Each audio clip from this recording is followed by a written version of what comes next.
future, right? For right now. Like, so tell us about that. First, how you got into Biola, and then what is it like right now? Yeah, so that's really great. So I always like one of the beautiful thing about what God has done, and He has always reminded me. So I kind of move really fast, but doesn't move in my pace. So He moves in His own pace, and I like it because it keeps me humble and keeps me like check. After I graduated from Bygrace, and I did my high school and primary at Bygrace, and then I went to college in Kenya, and never, if you talk to me 5 years ago, tell me, Alex, you'll come to the US and you'll graduate from Biola, I would think you're crazy. Yeah, I would think like, no, it's not gonna happen. But I think when in 2000, like around 2018, when I had the privilege to come in and share my testimony and my story here, the idea of the love of coming, the vision of coming to the States to study kind of came to be. And one of the amazing connections that I wanna point out is the connection of Bygrace, Granada Heights to Bygrace, and this is through my family, the Chartiers, that they started sponsoring this kid. Are the Chartiers here? Where are they at? Yeah, that's my family. So they started sponsoring you. Yeah, they started. So way back, so they started sponsoring this boy called Alex in Kenya by Grace through I don't know, is it faith giving? Yes. Anyways, through separate, but yeah, they started sponsoring by Grace this kid called Alex in Kenya. And when I came here, I really like Jeep, so I saw a Jeep driving by. I was like, I really like that Jeep. And knowing people, whoever was driving that Jeep was Mom Laura. And I was like, whoa, okay. It's like, that's my baby. I was like, I'm from Kenya, you know? And then I got to connect later that actually they supported me through Bygrace. So when now the idea of coming to the US and pursuing studies came by, I got accepted to Biola and Azusa Pacific at the same time in 2019. And there's no way I could have gone through Biola, so I got another opportunity to go to a small seminary school in Fullerton that is completely completely Korean. It's actually taught in Korean and Chinese, but they had a small English track for 8 students, and I was the 8th one. You went to a Korean seminary? Yeah, I went to a Korean seminary. It was beautiful.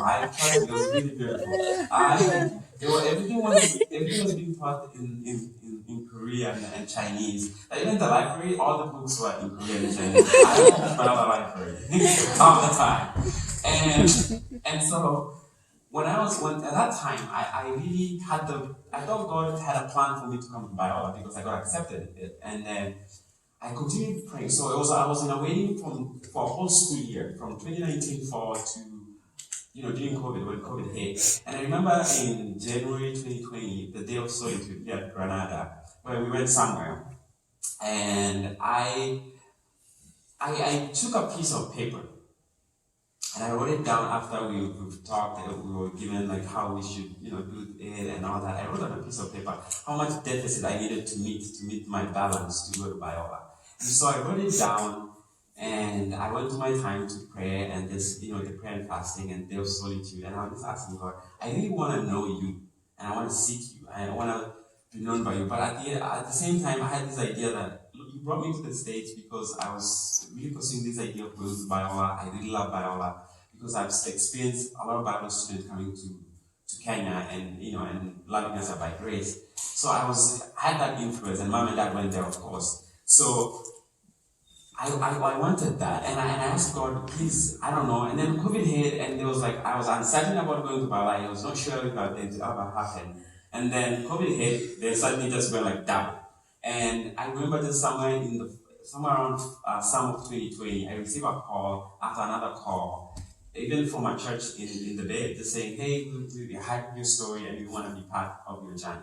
And so God just provided. And we're not talking about a small amount, right? You wrote down the number. Yeah, I wrote down. It was like $30-something thousand. Oh, more than that. More than that. Okay. Yeah. Yeah. And this church calls you out of nowhere. Yeah, out of nowhere. Yeah. So the church called me, and I have no affiliation with the church at all.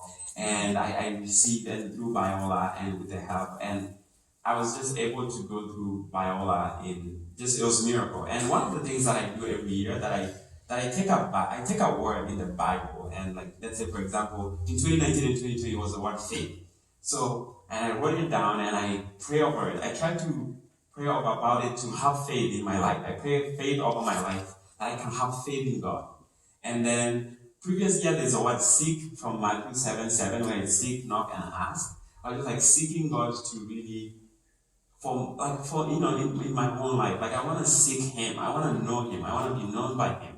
So I seek that intimacy with God and to fall more in love with Jesus, and to understand what He is calling me to. And so those are things I really pursued, and it's crazy because when I think about trusting in God, it's different, because I trusted in God and finding, like right now I'm trusting God to finding a job, like there's certainty. I'm trusting God to because I'm actually unemployed. I graduated and there's no job. I've been getting a lot of unfortunate response on the email when I apply, but I don't know why. But I know God has a plan, has a bigger plan better.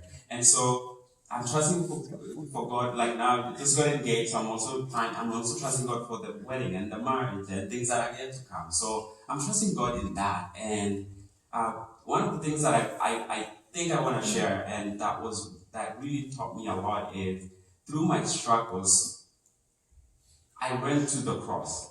Through my struggles, I went to the